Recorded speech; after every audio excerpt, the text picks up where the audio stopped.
Hello guys, പുതിയ videos. അപ്പോൾ ഇന്നത്തെ നമ്മുടെ വീഡിയോ എന്ന് വെച്ചാൽ ഗൈസ് കുറച്ച് അപ്ഡേറ്റ് ഒക്കെ ആയിട്ടാണ്. അപ്പോൾ വീഡിയോ ഫുള്ളായിട്ട് ഞാൻ വാച്ച് ചെയ്യാൻ ശ്രമിക്കുക.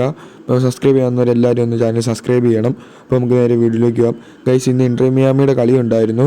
മെസ്സി 3 ഗോൾ അടിച്ച് ഹാട്രിക് അടിച്ചിട്ടുണ്ട്. മാച്ചിൽ 5-3 ഇൻ്റർ മിയാമി ജയിച്ചിട്ടുള്ളത്. അത് മെസ്സിയുടെ ഹാട്രിക്കിലാണ് ഇൻ്റർ മിയാമി ജയിച്ചിട്ടുള്ളത്. മെസ്സി 910 ഗോളും തികച്ചിട്ടുണ്ട്.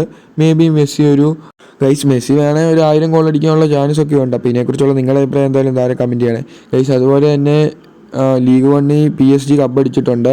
എനിക്ക് തോന്നുന്നു തുടർച്ചയായിട്ട് 14 സീസണായിട്ട് അവർ കപ്പടിക്കുന്നുണ്ടെന്ന് തോന്നുന്നു. തുടർച്ചയല്ലെങ്കിലും 14 സീസണായിട്ട് അവർക്ക് കപ്പുണ്ട്. PSG ഇന്നത്തെ കളിക്ക് 2 മുട്ടയ്ക്ക് ജയിച്ച് ട്രോഫി ഉറപ്പിച്ചിട്ടുണ്ട് ഗൈസ്. അപ്പോൾ ഇതിനെക്കുറിച്ചുള്ള നിങ്ങളുടെ അഭിപ്രായം എന്തായാലും താഴെ കമൻറ്റ് ചെയ്യണേ. പിന്നെ അതുപോലെ തന്നെ കേരള ബ്ലാസ്റ്റേഴ്സ് അപ്ഡേറ്റ് എന്ന് വെച്ചാൽ ഗൈസ് കുറേ പേര് ഇപ്പം ചോദിക്കുന്നുണ്ട് അടുത്ത സീസണിലേക്ക് ആഷ്ലി വെസ്റ്റ്വുഡ് കാണുമോ എന്ന്. കാരണം ഈ മാനേജ്മെൻറ്റ് താൽക്കാലികമായിട്ട് ഒരു കോച്ചിനെ എടുക്കുന്നെന്ന് പറഞ്ഞാണ് ഡേവിഡ് കറ്റാലിക്ക് പകരം ഇപ്പോൾ ആഷ്ലി വെസ്റ്റ്വുഡിനെ കൊണ്ടുവന്നത്.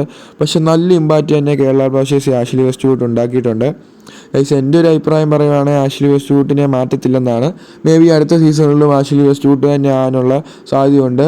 കാരണം ഇത്ര 5 മാച്ചായിട്ട് നമ്മൾ അൺബീറ്റഡ് ആണ്, ഒരു തോൽവി പോലും ഇല്ല. അത് ആഷ്ലി വെസ്റ്റ്വുഡിനെ കൊണ്ട് മാത്രമേ പറ്റത്തുള്ളൂ. എന്തായാലും ഇതിനെക്കുറിച്ചുള്ള നിങ്ങളുടെ അഭിപ്രായം ഒന്ന് താഴെ കമൻറ്റ് ചെയ്യണം. അപ്പം bye guys, chance for watching.